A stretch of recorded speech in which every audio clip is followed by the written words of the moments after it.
वा हिरडा करीत आहे गगडी लाज म्हणी आसेरा. 33 कोटी देवाचा राजा इंद्र आहे, बसाला विमान आहे, कुबेरदेचं भांडार आहे, शचीसारखी बायको आहे, पिण्यासाठी अमृत आहे, कल्पतरूची झाडं आहेत, चिंतामणीची दगड आहेत, नाचण्यासाठी अप्सर आहेत, गाण्यासाठी गंधर्व आहेत. मग एवढं वैभव असताना या मूर्खानं का जावं? कारण गावचा पाटील झाला म्हणून काय गावच बुडवावा, सद्गुरु सोयरा झाला म्हणून काय आचार सोडावा, ऊस गोड झाला म्हणून काय मुळा सगट खावा, आणि पावणा गोड झाला म्हणून कायमचा राहावा. उगा म्हणा राव माय शक्तीला असते का पाहुणा रावळा. आता सकाळी हिता आरती आहे, घरी गेले की आमची पंचारतीच आहे. आलाच होय आलो, आता काय तुझा गंध उघडून प्यावा काय वाचा मारा. अंगत्राने वात सुटला तेने औषधादी नाद उठला, ध्वनी विचित्र उमटला तो ऐकला वर्ताने. जात असताना मुखातून राम राम राम राम नावाचा ध्वनी आणि पानाच्या सळसळीचा आवाज माझ्या भरताच्या कानावर पडला. मने केवळा उदाता वादे लावणी अद्भुत अप्सराचा विमानात सैरा विचरत आकाशी. उद्धव झालाय हा इंद्र माजलाय. अरे माझा संतांचा प्रदेश आहे. आणि अरुण महाराज खरं बघा संतांमध्ये एवढी ताकद आहे. देहूपाशी डाऊ नावाची कंपनी टाकली होती विलासराव देशमुख असताना. सांगून सांगून दमले पण ऐकायला तयार नाही.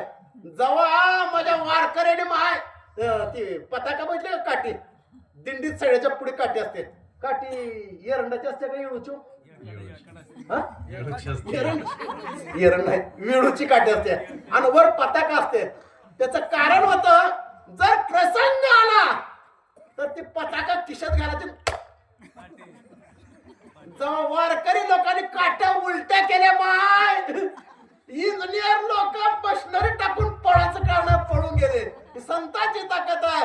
या मूर्खाने इथून का जावं? स्वय घेऊन वारांगणा विमान हिंडवी गगना, उल्लंघने साधू संजना सज्जना करी आटना उन्मत्ता.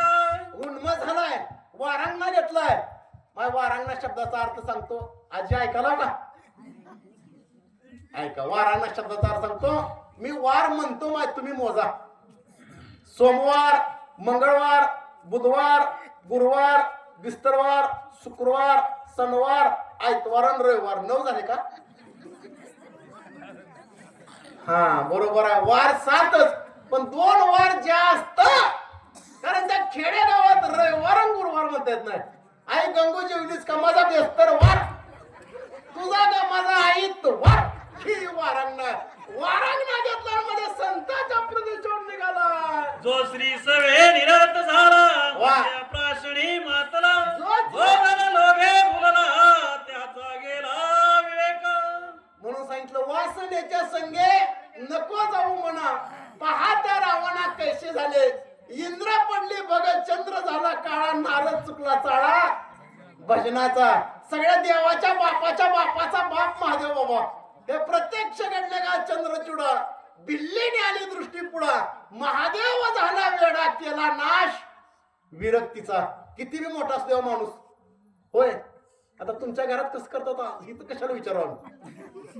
कारण मनचा माय राजा बोल मन जावं लाजू नका दल हाले. आणि बायको बोले नवरा डुले. इथे एक वाक्य राहतं सांगायचं तर पुढचं सांगतो. जाळी फिरवी भावऱ्याला आणि बायको फिरवी. किती बी मोठा राष्ट्रपती असू द्या तुम्हाला कळतच नाही म्हणते बाई. त्याला निशेष रथ म्हणावं. मग दुसरं सांगतो मध्य प्राशानी मातला. मध्य म्हणजे दारू, मध्य म्हणजे मोहळाचा मध नव्ह. दारू एमडी डॉक्टर पितात. डॉक्टर ऑफ मेडिसिन झाला माणूस दारू पितो. IAS झालेला माणूस दारू पितो पण माझत नाही. गावा काका म्हणतात मातला, कारण ती पिताळासारखं म्हणते. फाडतो, चिरतो, कापतो म्हणते का नाही? होय म्हणा. खरं सांगा मला नशा दारू खाय का नशा माणसाचा? हा वा वा. जर नशा जर दारू